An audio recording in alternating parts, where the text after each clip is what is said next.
Hello, good morning. അപ്പോൾ Christmas വെക്കേഷനൊക്കെ കഴിഞ്ഞ് എല്ലാവരും സ്കൂളിലേക്ക് പോകുന്ന ദിവസമാണല്ലേ.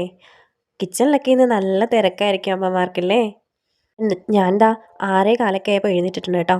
ഇന്ന് പാൽ കൊഴുക്കട്ട ഉണ്ടാക്കാമെന്ന് വിചാരിച്ച് വെള്ളമൊക്കെ അടുപ്പിലേക്ക് വെച്ചിട്ടുണ്ട്. അപ്പോഴേക്കും സമയം 6:30 ആയിട്ടുണ്ട് കേട്ടോ. നല്ല കാറ്റുള്ള ദിവസമായിരുന്നു. അങ്ങനെ പാൽ കൊഴുക്കട്ട ഉണ്ടാക്കാൻ വേണ്ടിയിട്ട് ഉരുളകളെല്ലാം ഉരുട്ടി ഇതുപോലെ വെച്ചിട്ടുണ്ട്. തേങ്ങ തിരുവി 1-ാം പാലും 2-ാം പാലും എടുത്താണ് നമ്മൾ ഈ പാൽക്കൊഴുക്കട്ട ചെയ്യുന്നത് കേട്ടോ. കുട്ടികൾക്ക് ഭയങ്കര ഇഷ്ടമാണ് ഈ പാൽക്കൊഴുക്കട്ട. അതിനിടയ്ക്ക് ഞാൻ ചോറെല്ലാം തിളപ്പിച്ചുറ്റി വെച്ചിട്ടുണ്ട്. നമുക്ക് നെയ്യ് ഒഴിച്ച് ശർക്കര പാനിയാക്കി കൊഴുക്കട്ട റെഡിയാക്കി എടുക്കാം. ഏലക്കയുടെയും നെയ്യിൻ്റെയും നല്ല ഫ്ലേവറാണ് കേട്ടോ ഇതിന് വരുന്നത്. ഇതിൻ്റെ കൂടെ നമുക്ക് ലഞ്ചും റെഡിയാക്കണം. ലഞ്ചിന് കറിയെല്ലാം റെഡിയാക്കി വരുമ്പോഴത്തേക്കും ആയിരിക്കും നമ്മുടെ ബ്രേക്ക്ഫാസ്റ്റും റെഡിയാവുന്നത്. ഒരാൾക്ക് ഒരു കറി മതിയെങ്കിൽ മറ്റൊരാൾക്ക് വേറെ കറി വേണം. അങ്ങനെയാണ് ഇവിടുത്തെ അവസ്ഥ. അപ്പം മോരുകറി മീൻ പൊരിച്ചതും അടുപ്പിലാക്കിയിട്ടുണ്ടേ. പിന്നെ കോവയ്ക്ക മെഴുക്ക് പുരട്ടിയോടെ വെക്കുന്നുണ്ട് കേട്ടോ. അപ്പോൾ ബ്രേക്ക്ഫാസ്റ്റൊക്കെ കഴിഞ്ഞ് കുളിച്ച് റെഡിയായി ഒരാളിവിടെ റെഡിയായിക്കൊണ്ടിരിക്കുകയാണ് കേട്ടോ. മൂത്ത ആളിതാ സ്വന്തം കാര്യങ്ങളൊക്കെ ചെയ്യാൻ തുടങ്ങിയത് കാരണം വലിയ ജോലിയൊന്നുമില്ല.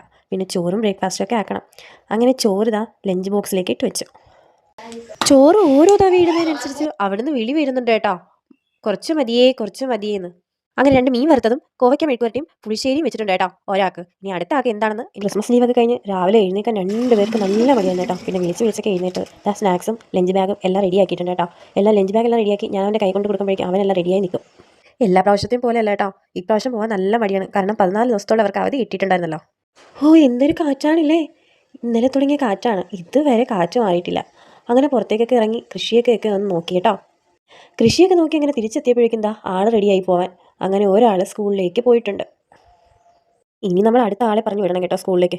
അവന് മീൻ പൊരിച്ചതിന് പകരം മുട്ട പൊരിച്ചതാണ് കേട്ടോ വെക്കുന്നത്. ബ്രഷൊക്കെ ചെയ്ത് കുളിച്ച് റെഡിയായി ബ്രേക്ക്ഫാസ്റ്റൊക്കെ കഴിഞ്ഞ് റെഡിയായി വന്നിട്ടുണ്ട്.